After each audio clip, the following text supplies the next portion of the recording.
"Don't move," the cadet said, his voice tight with authority he hadn't fully earned yet, the muzzle of his training pistol hovering inches from the old man's forehead as the late afternoon sun baked the gravel range into a wavering haze, heat rippling above the ground like something alive, while a dry Texas wind dragged faint dust across worn boots and brass-stained concrete. But the old man didn't flinch, didn't blink, didn't even look at the weapon, his pale blue eyes resting somewhere just beyond the cadet's shoulder, as if the entire moment had already passed for him, and what remained was only an echo, something slower, quieter, heavier than the tension gripping everyone else, because around them the other cadets had gone still, their laughter from seconds ago swallowed by something they couldn't quite name, a pressure building in the silence as Ryan Brooks shifted his stance, trying to hold control of the situation he himself had escalated, his grip tightening, his finger resting where it shouldn't linger too long. And that was when the old man finally spoke, his voice low, calm, almost conversational, like gravel settling after a long day. "Your safety's still on." And for a fraction of a second the world seemed to pause. The wind, the noise, even the distant hum of generators beyond the range. And Ryan's brow furrowed before instinct betrayed him, and he flicked his eyes down, just for a heartbeat, just enough to check, just enough to realize the old man was right. And something small but undeniable cracked in the space between them as a couple of cadets exchanged quick glances, confusion flickering where confidence had been moments ago, because the old man hadn't even looked at the weapon, not once, and yet he knew. And now Ryan adjusted, flipping the safety with a sharper motion than necessary, forcing a scoff that didn't quite land the way he wanted it to. "Lucky guess," he muttered, but it didn't sound convincing, not even to himself, and still. The old man didn't react, didn't acknowledge the correction, his posture loose but not careless, balanced in a way that felt intentional, as if every inch of him understood exactly where he stood, how far the distance was, what angle the line of sight created, things Ryan had been taught in classrooms and simulations but had never truly felt. Not like this, not with the weight of it pressing into his chest. And somewhere behind him, Lucas Hale shifted his footing, something about the old man's stillness tugging at the edge of recognition, the way he held his shoulders, the way his breathing never changed, slow, measured, unaffected by the tension that was supposed to dominate the moment. And the old man spoke again, just as quietly. "You've never fired under pressure."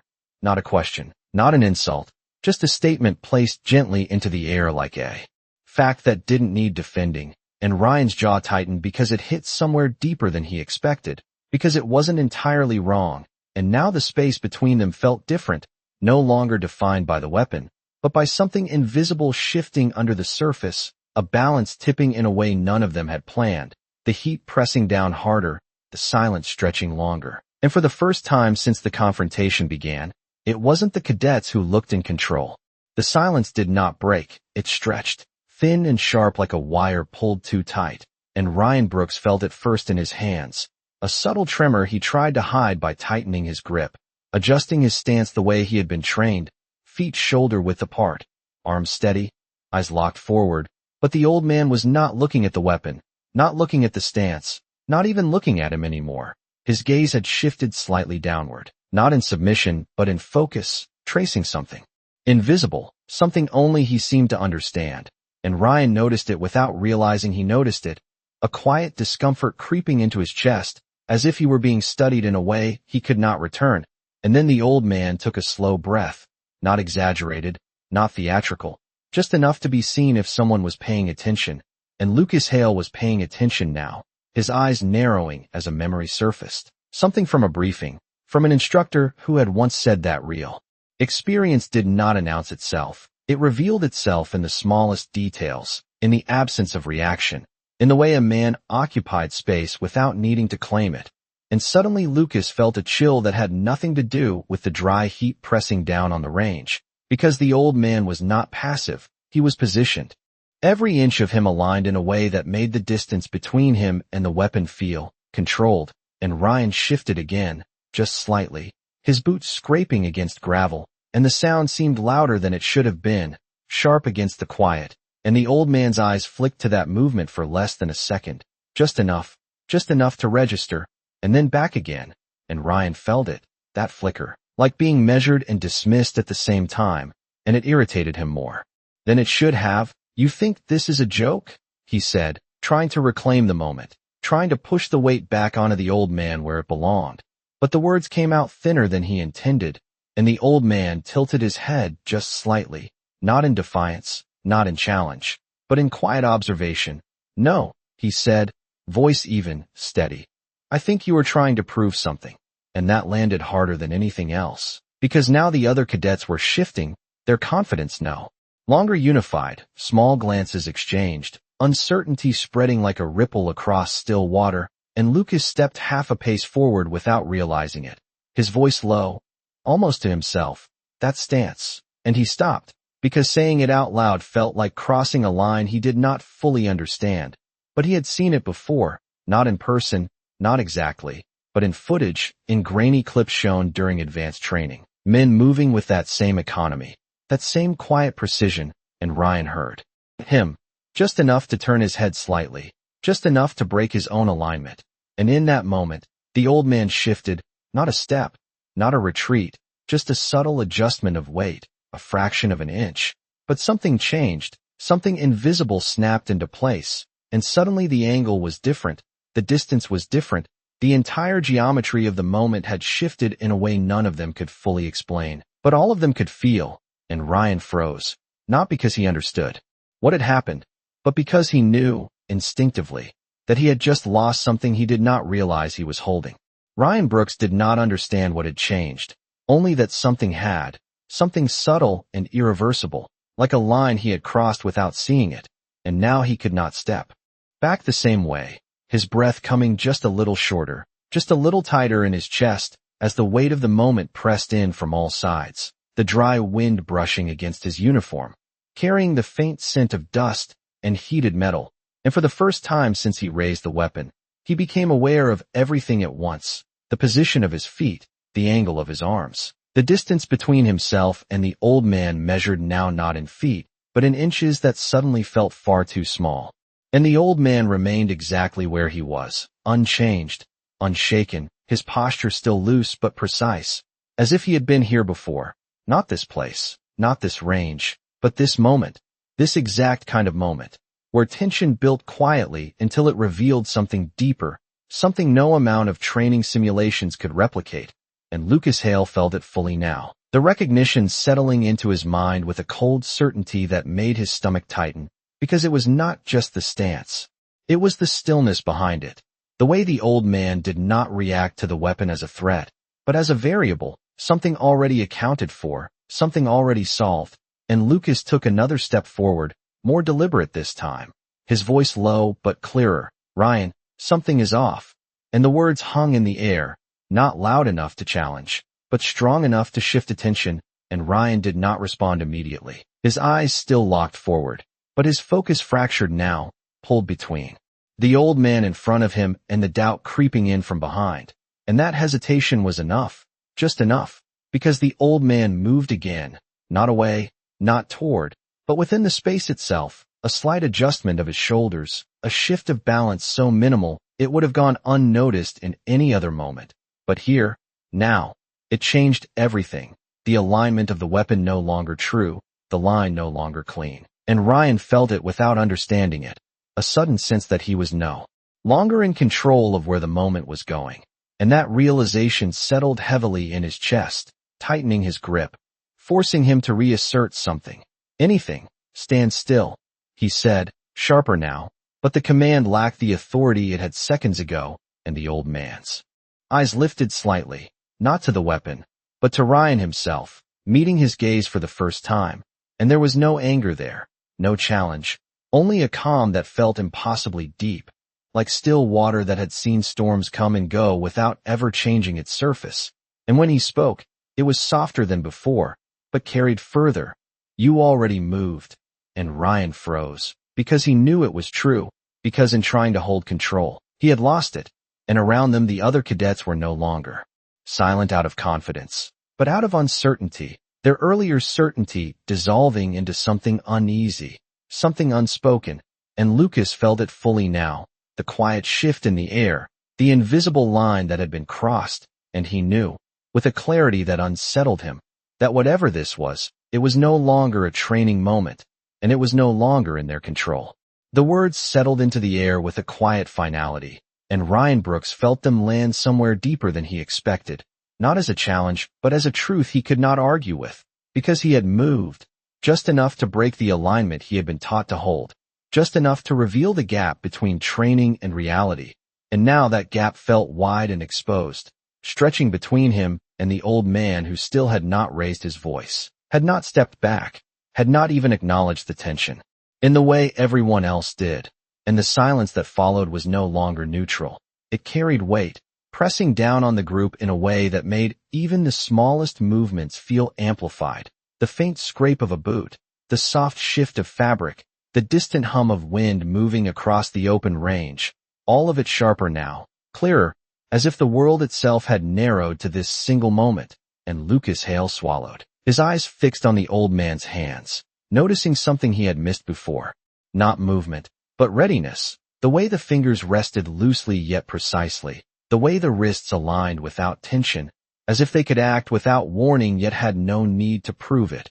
And that realization sent a quiet ripple through him, because it was not aggression, it was control, a level of control he had only heard described in advanced instruction, never seen, not like this, not in a man who looked like he belonged anywhere but here, and Ryan felt it too, though he could not name it.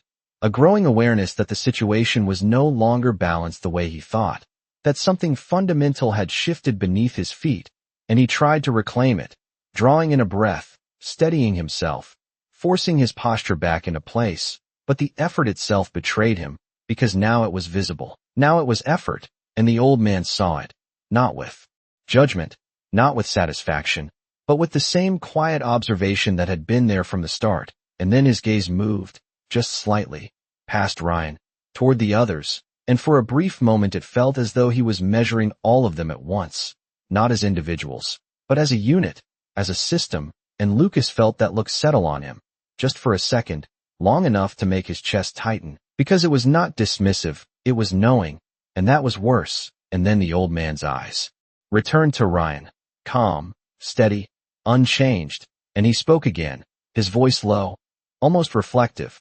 "You are holding it like you are waiting for permission." And Ryan blinked, caught off guard, because that was exactly how it felt, though he had not realized it until it was said out loud. And now the words hung there, undeniable, exposing something he could not hide behind posture or training, and the others heard it too. The subtle shift in meaning, the implication that this was no longer about authority, no longer about control, but about something deeper, something earned. And for the first time since the confrontation began, no one moved, no one spoke, because they all felt it, the quiet certainty that whatever this man was, whatever he had been, it was far beyond anything they had prepared for, and the moment no longer belonged to them. The statement lingered, quiet but immovable, and something inside Ryan Brooks tightened as if the air itself had shifted against him, because he knew the difference now, between holding something and owning it, between posture and presence, and the realization did not come as a sudden shock, but as a slow unraveling, each second peeling away another layer of certainty he had built through drills and repetition. And the old man stood there unchanged, his breathing steady, his shoulders relaxed, as if the weight of the moment belonged entirely to someone else. And maybe it did, because Ryan could feel it pressing into him now, heavier than the heat, heavier than the silence. And for the first time his focus broke, just slightly, drifting from the old man's eyes to something lower, something small, something he had overlooked before, a detail that should not have mattered but now refused to be ignored, a faint line along the old man's forearm where the sleeve had shifted just enough to reveal it, not a clean mark, not decorative, but worn, faded, as if time itself had tried to erase it and failed, and Ryan frowned without realizing it. His attention pulled there for a fraction too long, and the old man noticed. Of course he noticed, not reacting, not acknowledging, but allowing the moment to unfold on its own, and Lucas Hale saw it too, stepping slightly to the side, his angle changing just enough to catch more of it. The edge of a tattoo, simple, almost crude in design, nothing like the sharp modern insignias they studied in manuals, but there was something about it, something deliberate, a shape that did not belong to any standard unit marking. And yet it carried weight, a kind of quiet authority that did not need to be recognized to be real. And Lucas felt his pulse quicken as fragments of memory began to surface. Old briefings, offhand comments from instructors who spoke carefully when mentioning certain units, certain missions that never made it into official records. And he leaned in just slightly, his voice barely above a whisper. "Ryan, look at that." And Ryan did. Just enough to see more clearly now. The faded ink. The lines that formed something unfamiliar but unmistakably intentional. And the longer he looked, the less it felt like a detail, and the more it felt like a warning, not directed at him, not spoken aloud, but present all the same. And the old man shifted his arm just slightly, not to hide it, not to reveal it, simply to rest it more comfortably at his side. But the movement was enough to trigger something deeper, something buried. And for a brief second the stillness around him carried something else with it, something older, something carried from a different place, a different time. And though no one else could see it, it was there in the way his eyes softened just slightly, in the way his breathing remained unchanged while everything else seemed to tighten. And Lucas felt it like a jolt, a sudden clarity that this was not just a man who had seen things. This was a man who had lived through moments where hesitation did not exist, where decisions were made before thought could catch up. And Ryan felt it too, though he could not explain why, only that the small mark on the old man's arm had somehow shifted the balance even further, turning uncertainty into something heavier, something closer to realization. And the silence deepened, no longer empty, but filled with the weight of something none of them could yet fully understand. The weight of the moment pressed deeper, settling into the space between them like something that had been waiting to surface all along. And Lucas Hale felt it fully now, no longer as a vague unease, but as a clear and undeniable recognition that this situation had moved far beyond anything they were supposed to control. His eyes fixed on the faded marking along the old man's arm, tracing its shape again and again as if repetition might unlock its meaning. And then it did, not all at once, but in fragments, pieces of memory aligning with quiet precision, a late-night briefing, an instructor lowering his voice when certain units were mentioned, a warning not written in any manual, but spoken in a tone that carried weight. And Lucas felt his throat tighten as the connection formed, because that symbol was not meant to be recognized by many. And yet here it was, worn openly without explanation, without need for validation. And that realization sent a chill through him that had nothing to do with the dry air or the fading sunlight. And he stepped back half a pace, not out of fear but out of instinct, as if distance might somehow restore balance. And Ryan Brooks noticed the shift, his focus breaking again, pulled toward Lucas just long enough to catch the change in his expression, the certainty that had replaced hesitation, and that unsettled him more than anything the old man had said, because Lucas was not easily shaken. Not by drills, not by pressure, and yet now there was something in his eyes that Ryan could not ignore, something that made him question his own footing in a way he had never experienced before. And the old man remained exactly where he had been, unchanged, unhurried, his presence steady as the wind brushed lightly against his jacket, carrying the faint rustle of fabric that seemed louder in the silence. And then, almost imperceptibly, he shifted his gaze past Ryan again, not searching, not scanning, but acknowledging, as if he already knew what would happen next before it even began. And Lucas reached for his radio without thinking, his hand moving on instinct more than decision, fingers brushing against the device clipped to his vest as his mind raced through possibilities, through protocol, through the chain of command that suddenly felt very real, very immediate. And he hesitated for only a second, just long enough to understand that this was no longer a situation to be handled at their level. And then he keyed it, his voice low, controlled, but carrying a tension he could not fully suppress. "Control, this is Cadet Hale at Range 7, requesting immediate instructor presence." And the words left his mouth before he could reconsider them, hanging in the air like a signal flare no one else had expected. And Ryan turned fully now. Just for a moment, his focus split, his authority fractured by the call, and that was enough. Enough for the balance to shift again, subtly but decisively, and the old man's eyes returned to him, calm, steady, unchanged, as if nothing had altered at all, and yet everything had. Because now the moment was no longer contained, no longer isolated. It was expanding, moving beyond them, pulling in forces they could not see but could already feel approaching, and the silence that followed was no longer theirs to control. The response crackled faintly through the radio, a burst of static cutting through the heavy silence before a voice came back, calm but alert, asking for clarification. And Lucas Hale felt the weight of that simple question settle on his shoulders as he hesitated for a fraction of a second, glancing once more at the old man, at the faded marking, at the stillness that had not changed since the moment began, and then he answered, more firmly this time. Unidentified personnel on Range 7. Possible prior service, requesting immediate verification. And even as the words left his mouth, he knew they were incomplete, that they did not capture what he was seeing, what he was feeling. But there were no protocols for this, no checkbox for quiet certainty, and across from him Ryan Brooks heard every word, each one landing like a small fracture in the authority he had tried to hold together, his focus now split beyond repair, one part still fixed on the old man, the other pulled toward the unfolding chain of command that had just been set into motion, and the tension shifted again, no longer centered on the weapon, no longer defined by proximity, but by something larger, something approaching, and the other cadets felt it too. Their earlier confidence gone completely now, replaced by a quiet anticipation that none of them could name, but all of them understood, and the old man stood exactly as before, unmoved, unhurried, his gaze drifting briefly toward the horizon where the sun had begun its slow descent, casting long shadows across the range, the light catching the edges of his jacket, the worn fabric revealing years of use without ever needing explanation. And then his eyes returned, settling once more on Ryan, not with challenge, not with judgment, but with a calm that seemed to exist outside the moment entirely. And Ryan swallowed, the sound louder than he expected in the silence.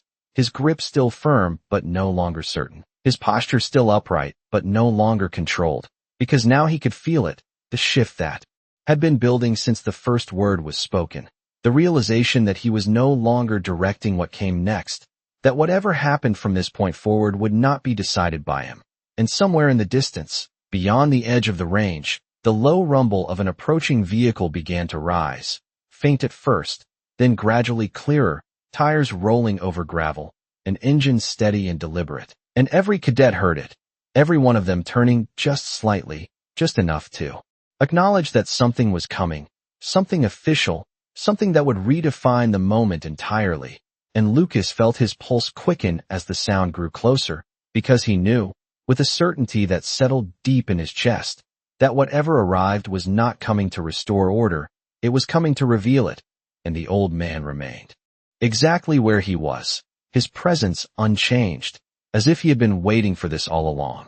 The vehicle came into view slowly, emerging from the far edge of the range in a low cloud of dust that rolled behind it like a trailing shadow, its movement steady, deliberate, not rushed and not hesitant, and as it approached the atmosphere shifted again, the kind of shift that did not need words to be understood, because every cadet on that line felt it at the same time, a quiet tightening, a collective awareness that whatever had been uncertain seconds ago was about to become very clear, and Ryan Brooks felt it most of all, the sound of the engine now louder in his ears than his own breathing, his grip still firm but no longer anchored in confidence, his stance still held but hollowed out by everything that had already changed, and the old man did not turn toward the vehicle, did not acknowledge it, as if its arrival had already been accounted for long before anyone else realized it was coming. And Lucas Hale watched closely now, his eyes moving between the approaching vehicle and the man who had not moved since the beginning,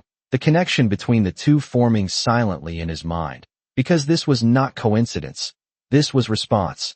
And when the vehicle finally slowed to a stop just beyond the edge of the training line, the engine idling low, the door opened without hesitation, and a man stepped out with a presence that carried its own gravity, his uniform crisp, his posture unmistakable, the kind of authority that did not need to be announced because it was recognized the moment it appeared, and every cadet saw it, every one of them straightening instinctively, the shift immediate and automatic, because this was no longer a controlled exercise, this was command, real and unfiltered, and Ryan's breath caught as the officer's eyes moved across the scene in a single sweep, taking in everything at once, the formation, the tension, the positioning, and then settling on the old man. And something changed, something subtle but undeniable, a recognition.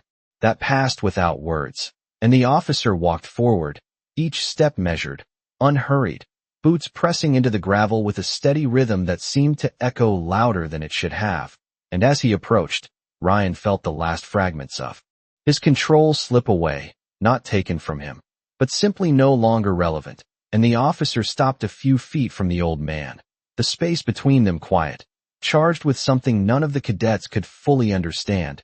And then, without raising his voice, without looking at anyone else, he spoke, "Stand down." And the words were not loud, but they carried absolute weight, cutting cleanly through the moment. And Ryan's arms lowered before his mind had time to process the command, the motion. Automatic, immediate, the weapon no longer part of the equation, and the rest of the cadets followed, their movements synchronized in a way that had nothing to do with training and everything to do with instinct. And the officer's gaze remained fixed on the old man, steady, respectful, and after a brief pause that seemed to stretch longer than it was, he gave a small, deliberate nod and said, "Sergeant Caldwell."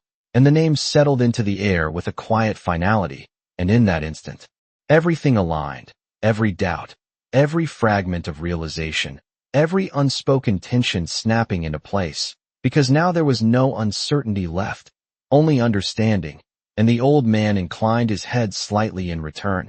Nothing more, no explanation, no acknowledgement beyond that single motion, as if the moment had already said everything that needed to be said, and around them the range fell completely silent, not out of confusion, but out of respect.